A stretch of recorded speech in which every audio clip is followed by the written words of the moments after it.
15 pays d'Afrique de l'Ouest ont convenu d'adopter l'année prochaine une monnaie unique appelée l'ECO. Les experts sont divisés sur l'impact que cela aurait sur l'économie de la région, en particulier dans les 8 États membres qui utilisent le franc Communauté financière africaine qui est soutenu par la France. La Communauté économique des États de l'Afrique de l'Ouest, Communauté économique des États indépendants de l'Afrique de l'Ouest, l'Union politique et économique de la région, a déclaré que le déploiement sera progressif et que les pays qui satisfont aux critères énoncés adopteront la monnaie en premier. La CEDEAO adopte le nom des ECO pour sa monnaie unique. Vos réactions à l'annonce du nom de la monnaie unique de la CEDEAO? Les partisans de l'ECO affirment que la monnaie unique facilitera le commerce, réduira les coûts de transaction et facilitera les paiements entre les 385 millions d'habitants de la Communauté économique des États indépendants de l'Afrique de l'Ouest. Toutefois, les détracteurs craignent que le Nigeria, la plus grande économie de la région, ne domine la politique monétaire et n'en retarde les retombées. Pour les économistes Ferdinand Bakoup et Daniel Ndoua, une monnaie unique serait un instrument précieux dans le système monétaire international. Les pays d'Afrique de l'Ouest, comme la plupart des autres pays en développement, ne sont pas à l'abri des chocs monétaires causés par les politiques mises en œuvre dans le reste du monde, ont écrit les deux économistes dans une note d'information pour la Banque africaine de développement. Le franc Communauté financière africaine, arme du néocolonialisme français. Macron propose de changer le nom du franc Communauté financière africaine. Une monnaie unique peut offrir une chance, disent-ils, de mettre en place un front collectif et efficace contre ces perturbations. L'introduction de la monnaie unique était prévue pour la première fois en 2003, mais elle a été reportée à plusieurs reprises, en 2005, 2010 et 2014. Il est possible, bien qu'ambitieux, que certains pays remplissent les critères actuels pour l'échéance de 2020, les 4 premiers étant un déficit budgétaire n'excédant pas 3%, un taux d'inflation annuel moyen inférieur à 10%.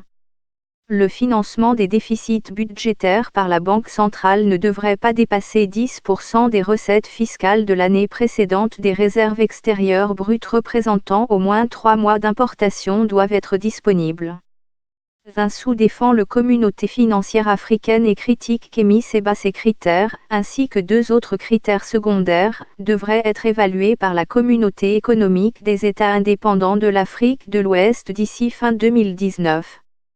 L'un des problèmes est l'incohérence. Les pays pourraient, par exemple, remplir les critères l'année prochaine, puis prendre du retard l'année suivante.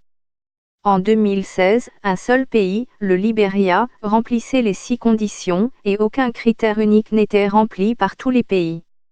L'économiste Martial Belinga, auteur de Libérer l'Afrique de l'esclavage monétaire, affirme que 2020 est un objectif symbolique. C'est plus une question de processus. Avoir une date limite pousse les États à atteindre les critères, dit-il. Monsieur Belinga indique que la Communauté économique des États indépendants de l'Afrique de l'Ouest pourrait envisager de réviser les critères d'entrée, pour autant qu'ils restent crédibles. Le Sénégal inaugure la carte d'identité de la CEDEAO. La Communauté économique des États indépendants de l'Afrique de l'Ouest a déclaré que l'adoption serait cependant progressive, de sorte que les pays qui remplissent les critères puissent adhérer, et que les autres puissent suivre plus tard. Nous luttons rien qu'au Nigeria pour acheminer les produits du Nord à Lagos et dans d'autres régions du Sud où ils peuvent être consommés, a déclaré Sanya Dokoli, responsable d'Alpha African Advisory. Si les marchandises ne peuvent pas circuler librement, comment pouvons-nous parler d'une monnaie unique, s'interroge-t-elle. Nous devons d'abord nous attaquer à la faiblesse de l'infrastructure et à la bureaucratie, les points les plus faciles à réformer, estime l'analyste.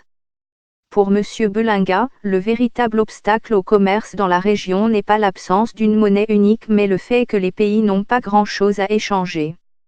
Les pays d'Afrique de l'Ouest doivent transformer leurs économies, en diversifiant leurs activités et en créant des industries à valeur ajoutée. C'est la vraie solution pour faire face aux chocs externes et à la volatilité, dit-il. Actuellement, la plupart des pays dépendent de produits de base dont les prix sont réglementés sur les marchés internationaux. Bien que le discours sur une fédération politique n'ait pas dominé les dernières discussions, les critiques soulignent les pièges d'une monnaie commune sans une union politique. Les économistes Ferdinand Bakou et Daniel Ndoua affirment que l'engagement des dirigeants régionaux devrait dissiper ces craintes.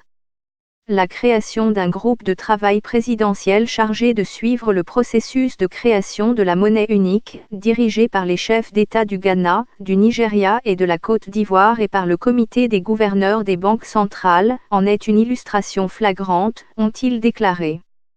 Reste maintenant à transformer cet engagement en accélérant la mise en œuvre des réformes pour contribuer à la réalisation de cet objectif.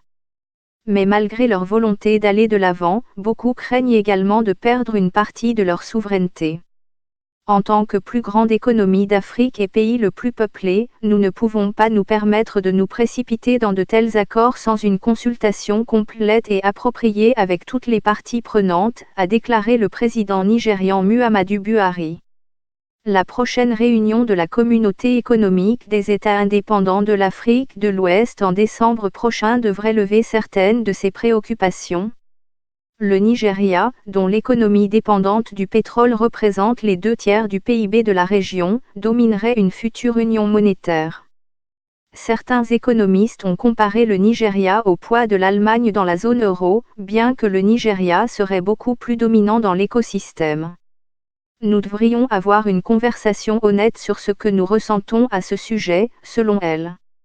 L'Allemagne a fait preuve d'une certaine retenue après la Seconde Guerre mondiale, mais ce n'est pas le cas au Nigeria, a-t-elle dit.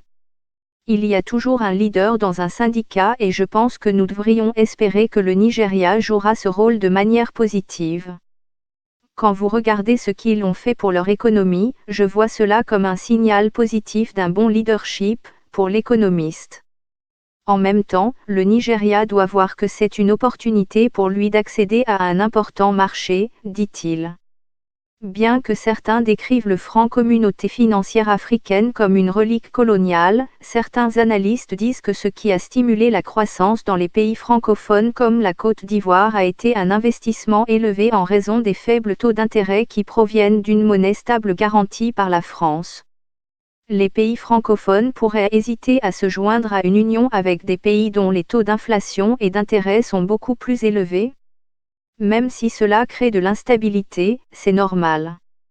Les pays doivent se déconnecter du franc, affirme M. Belinga.